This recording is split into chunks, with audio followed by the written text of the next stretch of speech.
with Microsoft 365 and Jira Service Management. Yeah, a quick introduction to myself. I'm Patrick, and I started working at Yasoon 2 years ago. I'm mainly responsible for the partner management and customer success, and I'm very happy about the opportunity to tell you more about the topic of smarter ITSM and showcase our app later in this presentation. So what can you expect from this presentation? I will show you how to build a strong connection between service agents and customers by using the combined power of Microsoft 365 and Jira. I'm also going to show you how to improve response and resolution time by providing cross-tool communication in real time. And at last, how to ensure clear documentation by linking related conversations to support tickets. So before I dive into the topic, let me briefly say a few words about Yasoon. We are a German-based company which is located in Mannheim, a beautiful city in the south of Germany. We have a strong focus on our development. We are building powerful apps which connect the Atlassian world with Microsoft 365 tools for more than 10 years now. And I think that more than 5,000 customers are proof enough that we must do something right. In addition, we are very proud to have the highest partner status in the Atlassian ecosystem. And yeah, but enough about us. Let's get started with the topic of service ticketing. So when we think about service ticketing, what is the first thing that comes to mind? I guess we've all been there. The laptop crashes. We can't remember the Wi-Fi password. Or one of the classics, the printer is not working. And yeah, usually there are a lot of communication channels used for support. You can always reach out to the agent in person, write him an email, or make a quick call. And of course, many companies have a service portal for raising requests, but this variety of channels brings up a lot of challenges. So let's take a closer look at it. Support agents always want to work with support tickets centrally. Support tickets are their tracking tool. Important information is documented there. And of course, there are service level agreements that need to be considered. And the dilemma of a support agent is that requests come from various channels, which makes it difficult for them to manage and stay organized while providing quality support service. Another aspect is that agents spend much more time on ticket processing because documentation has to be done manually. So phone calls need to be captured, information from an email or chat needs to be copied and pasted into the ticket. And as a result, tickets pile up in the queue and agents are overloaded by the variety of tickets. On the other side, customers don't see the challenges that agents are facing. They expect a fast solution and a professional support at any time. So there are many approaches to solving these challenges. One of them is conversational ticketing, which has been invented by Atlassian. What's behind this term? So this quote you see here is a quote from Atlassian, from the Atlassian homepage, that says, conversational ticketing is the support that happens in real time between a support professional and a user on a chat platform like Slack or Microsoft Teams. It's fast, human, and easy. So let's take a closer look at it. Basically, the idea is to combine all existing channels into one single platform. So you have the fast and personal conversation via chat. You can call your colleagues in just a few clicks. And the most important thing here is that you have the possibility to integrate your service portal right into the chat platform. And looking at these numbers, it becomes even clearer that Microsoft 365 with Microsoft Teams is a solid foundation and here to stay. And as you can see, there's so much usage on it. They have more than 321 million business users on their Microsoft 365 platform, and also more than 270 million monthly active Microsoft Teams users. And I think that's quite impressive. And these are the reasons why we decided to realize the potential to integrate Jira Service Management with Microsoft 365. So now the exciting part.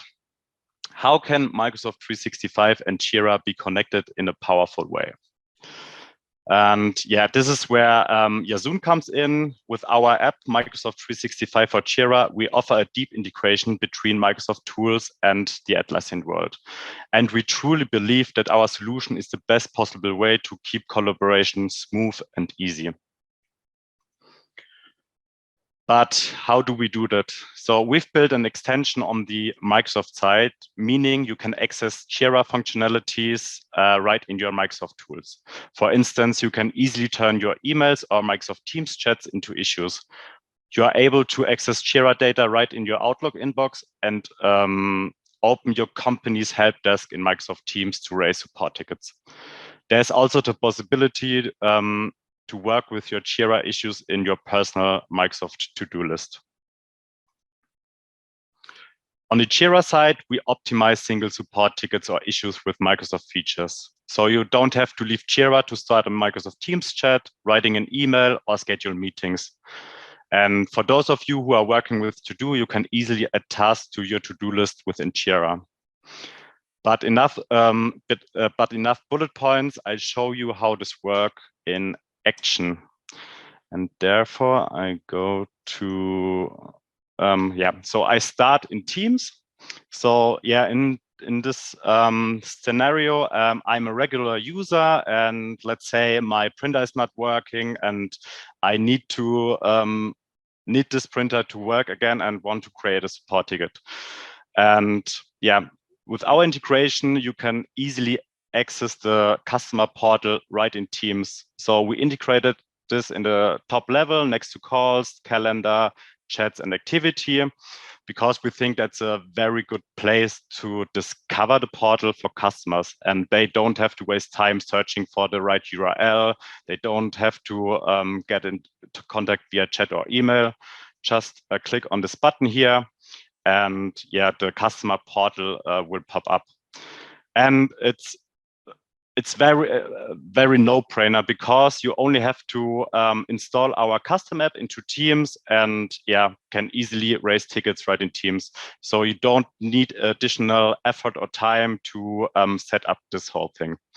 And also what you can see here, all the request types and custom fields are taken over. So let me create a ticket. Printer is not working. Please help. And yeah, as you can see, there's also the possibility to add attachments, share it with participants, and yeah, with one click, the ticket is created. And under this tab here, I can see all my requests I raised in the past. So I get good overview about the status of the ticket, can click on it and see what's happening. And yeah, so that's it. I can escalate it, resolve the issue, or cancel the request. So this is the customer side. Let me now jump to the agent side. I think I have to reload this. And yeah, as you can see, that I received the ticket as an agent. So on the technical perspective, there is no difference compared to raising the ticket over the web portal. And yeah, so the first thing, I will assign myself to the ticket. And yeah, so the usual or the most common way to reply to the customer is via this comment functionalities, but we see this as a very asynchronous communication because I would send out an email, but I know, hey, Miriam, in this case, the customer raised a ticket from Teams. Why should I send an email? So I want to start a chat with Miriam, and I really easily can do this right in my support ticket. So I click on this button here, and a pop-up window will appear. I select chat, And yeah, since Miriam is the creator of the ticket, she's already pre-selected. And I write a short message. Could you please provide me with some more details? And another feature I want to mention here is this one. So here I can select who should be able to see the chat in Jira. So in case there are sensitive data shared, I can set this in private.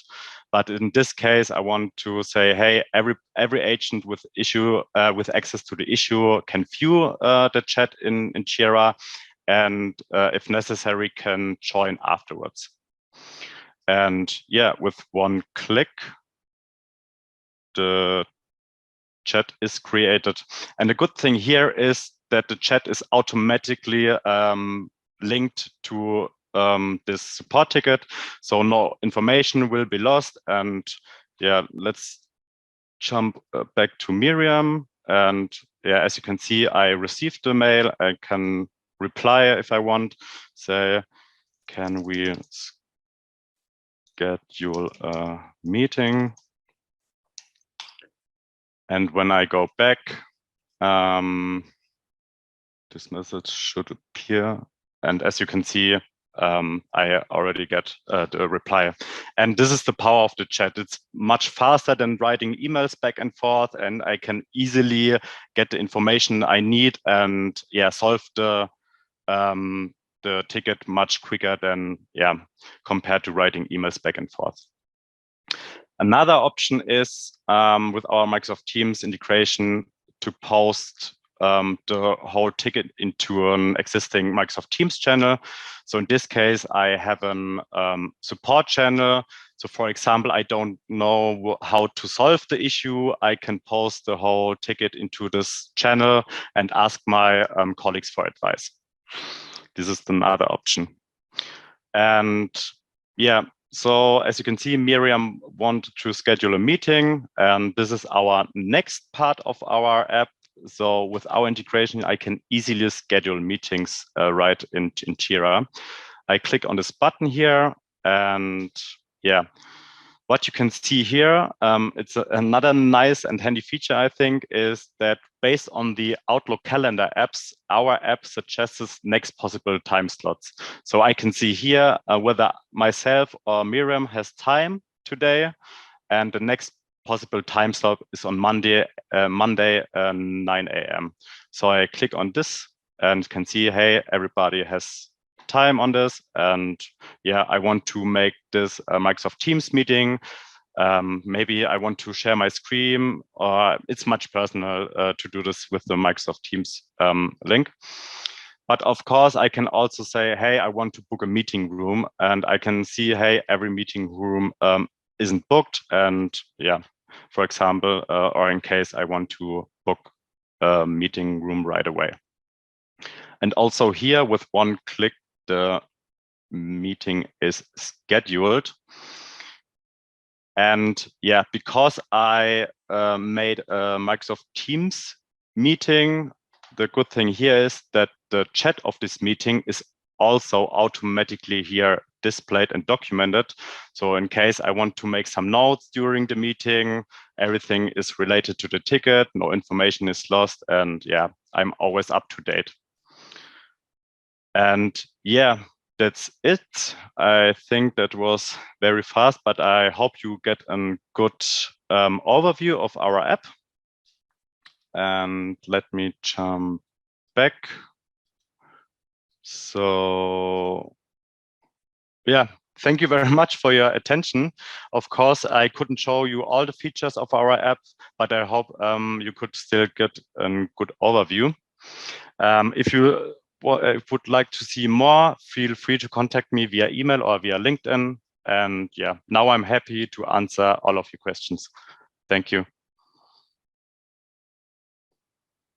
So, hi everybody, my name is Adrian. I am the co-founder of this company called B1NARY. We are relatively new to the game as an Atlassian marketplace partner, but we have substantial knowledge in terms of agile project management, in terms of content management. We've been in the business for more than 15 years. And today I'd like to tell you something about how to get rid of outdated Confluence pages and how to automate content lifecycle management. So the topic here is Confluence. And as you know, Confluence is a great tool for storing your knowledge, for lots of different types of documents. You will have design documents, you will have technical documentation about your products. Maybe you develop software, so I'm sure you have technical documentation about your products in there. Maybe you store meeting notes in Confluence or have processes for employee onboarding, or also store many different documents about customer feedback. So there's a lot that goes into Confluence. Now, if we take a look at Confluence in more detail, at the beginning, everything is fine. And companies usually start with a few spaces like these 3 spaces with a few pages only.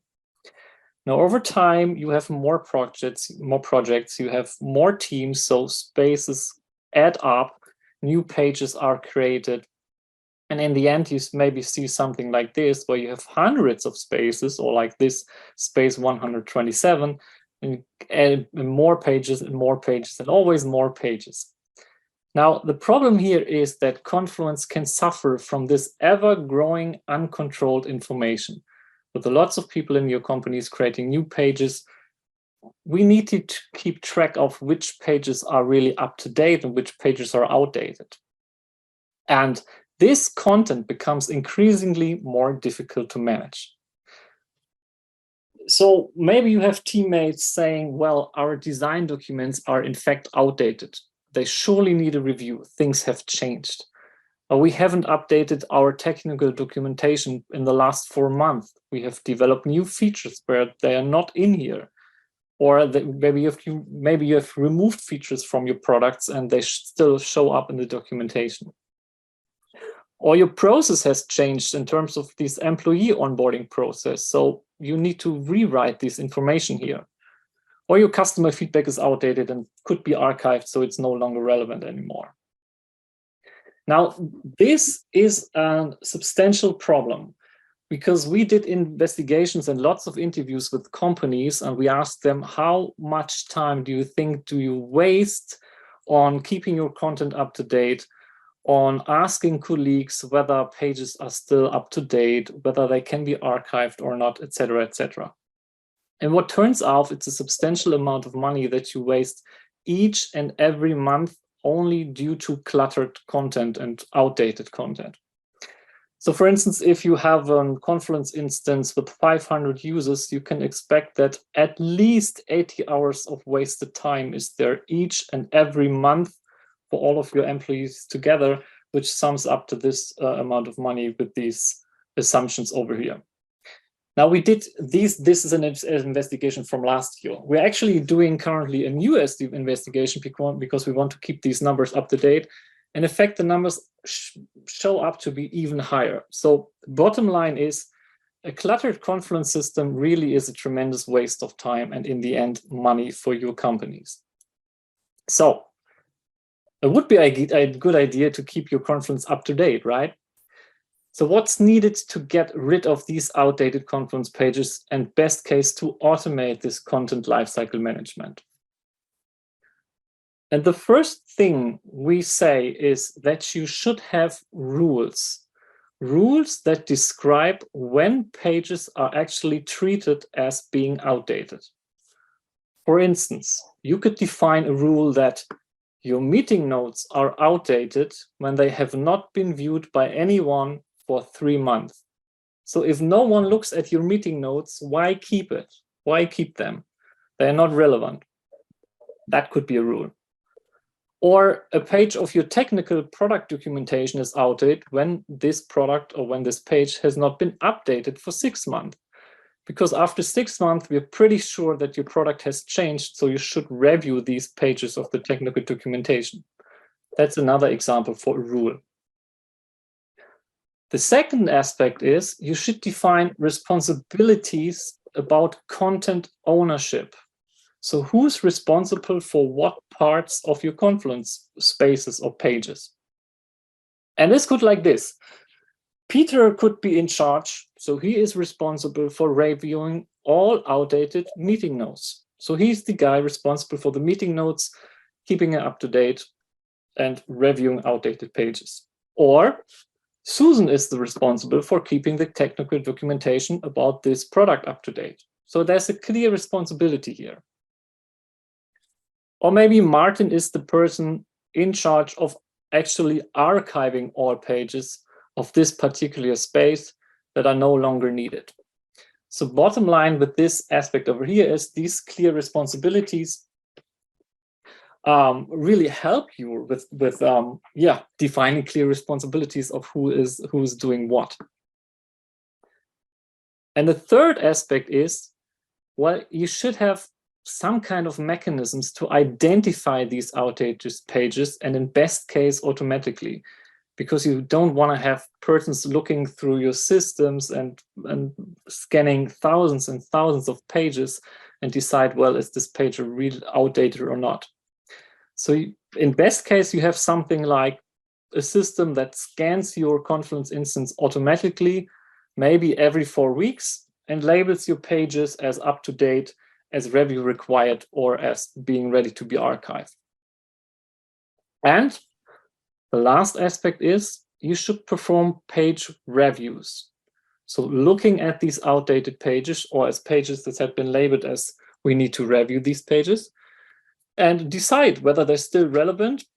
Then you can say, okay, we keep it, it's still up to date, or you refine them so they are up to date, or you can archive these pages right away. And best case would be that the responsible persons you defined before are automatically notified. So they really know, okay, today is the day I got a response from my system, I should review this page, or I should archive these and that pages. That's the idea. And these aspects is what we can help you with our app Breeze. Breeze is available in the Atlassian marketplace. I can show you here. You will just visit the Atlassian marketplace under marketplace.atlassian.com. You will search for Breeze, and the first thing that pops up is this app here. And I will give you a demo now how this app works. But you could also, maybe if you have some questions afterwards, or if you want to see a more personal demo, you can schedule an appointment with some of our colleagues, and they're happy to give you a demo and answering all of your individual questions. Now, what Breeze actually does is, all of this, what I told you before, it automates your content lifecycle management. And it's staff picked by Atlassian, which means it's recommended by Atlassian as a substantial app. And it's also cloud fortified, which means it has the highest standards in terms of security, reliability, and support. And with that being said, I'm happy to give you a demo now. So when you install Breeze from the Atlassian marketplace, it will, after some usage, it will look like this. We are here in the overview of the app. It integrates right into your Confluence sidebar over here, and we're currently looking at this overview tab. Now here you have a selected space, like this test space, and you see all of your pages in this space, like you usually would, like in this sidebar over here. But you have more information to it. For all pages, you will see the actual content relevance, like this page is up to date, this page also. This page is ready to be archived. It has been labeled as archivable. This page should be reviewed because it says review required. So you have a clear understanding of what's the content relevance of each page. And you see for each page, when has it been last updated? That's just a metric. So you see when has the content changed at the latest time. Also see for any page, when has it been last viewed? And all of the contributors to this page, like these persons here have created the page, have worked on it, have refined content, etc. And there's another feature indicated by this little star. That means that this person is the page owner. This is a feature coming from us, and I will show you in a minute. It's not built into Confluence, This is only available in Breeze, and I will show you in a minute what this actually means. Now, normally the question pops up, where do these labels now come from?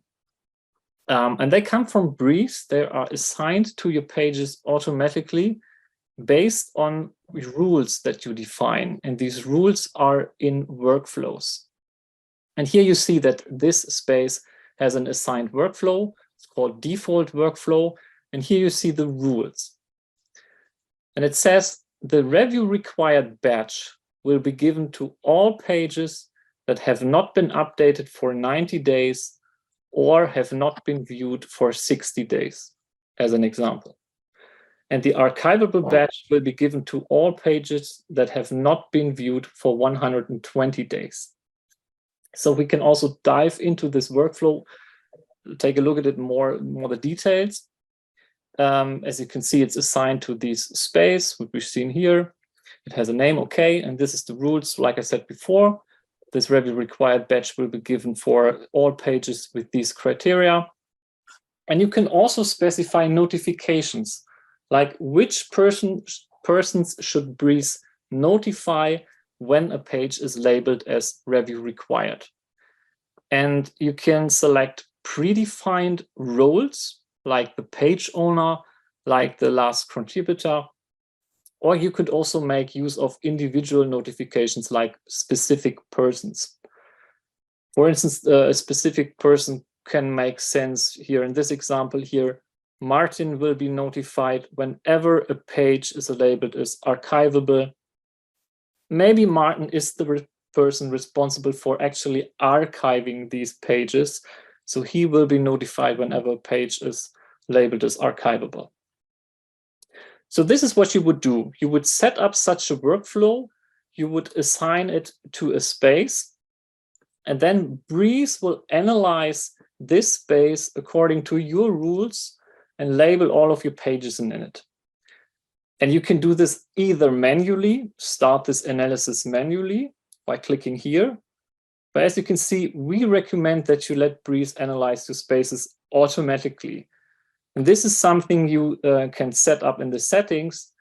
There you can define the analysis interval and the day of execution. And in this example, it means that every 4 weeks, Breeze will analyze all of your spaces with assigned workflows on Monday every 4 weeks and will label these pages according to the rules you specified in the workflows. And then it will create a report. And the latest report is always linked here. But it's a standard Confluence page. It integrates in your Confluence tree right here.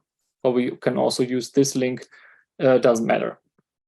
Now this report looks like this, and it consists of 2 parts.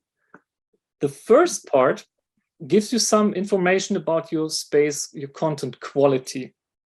Like in this case, the quality is pretty high. It's 48%. And you also see the difference since the last report. So your content quality is actually getting better and better. Yeah. And in this example, this space has so many pages. And below you see the amount of pages labeled as up to date, as review required, as archivable, or you can also exclude pages from the analysis, which I will show you in a minute. Because usually you have parts within a space that should not be analyzed. Stuff where you're absolutely sure you will keep it no matter what, you can exclude this actually from the analysis. So this is the first part, giving you some metrics about your content quality of a space. And below, you see a section where you see all pages to review. You also see the person, like the person we notified within the workflow, who is responsible for reviewing these pages. And by mentioning the person here, this will trigger the built-in notification system of Confluence. So this person will receive an email that he or she should review these pages, will also get a notification, the bail item at the top of your Confluence instance. So it makes use of the standard built-in Confluence notification system. And by the way, An important point is that our app, now that's a bit technical now, but our app is developed with the latest development technology of Atlassian called Forge, which basically means we don't see any of your information. We don't see any of your content. No usernames, no email addresses, no content of your pages, nothing. It's all running in your cloud instance. Okay. Now that being said, if the person sees, okay, I should review this page, he can just click here or visit the page from the tree or whatever. And on top of each page, we have this little widget here, which actually shows the actual content relevance. So it says review required, and the person can now review this page and can decide, okay, it's still up to date, or let's do it. So say it's still up to date, everything is fine, and the page will be analyzed again in the next cycle, but for the moment, it's up to date.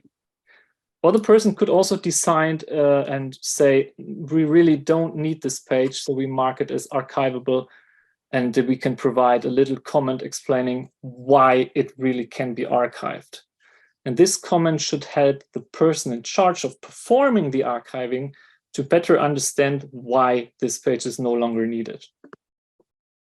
And this is also the place where you can define page ownership. For instance, you can say that this page should be owned by a particular person. So this person, you can select this person, then the page owner within the workflow. And you can also say that this person should own all children of this page, like a complete subtree of pages. And it's also the place here, this widget, where you can define that you want to exclude this page from the analysis, or you also can decide if you want to exclude all the sub-pages, like the complete subtree.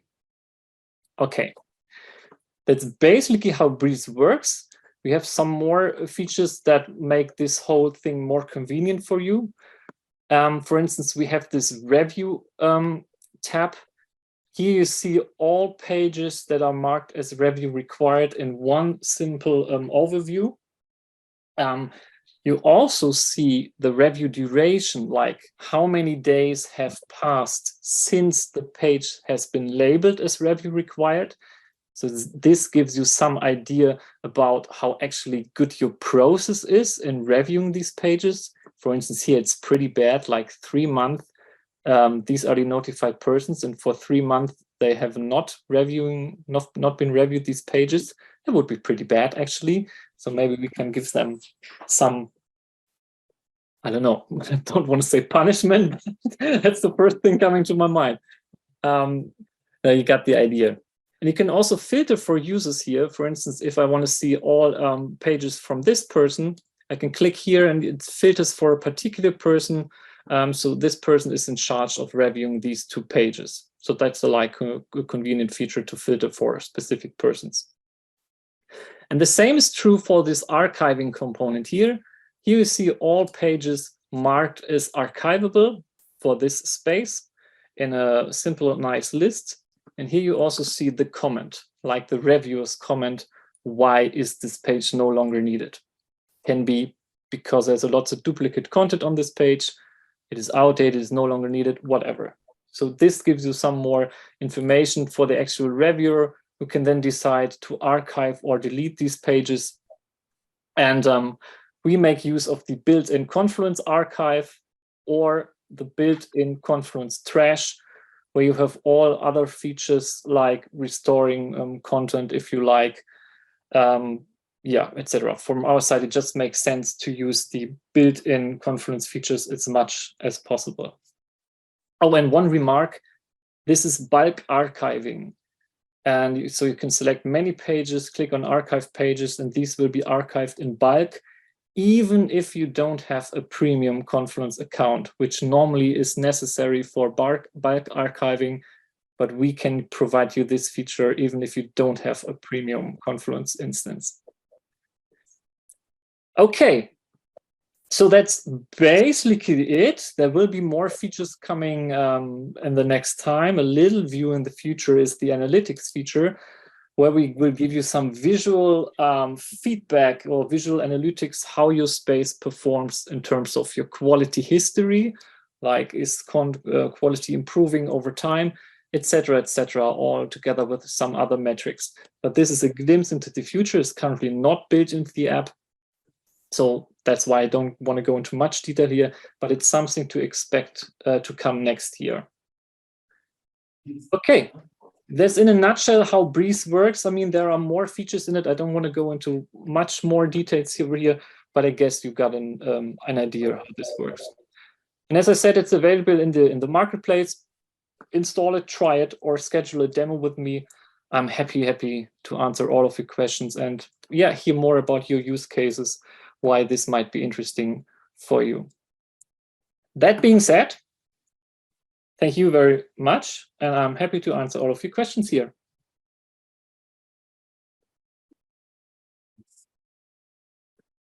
And that's my email address, so you can contact me.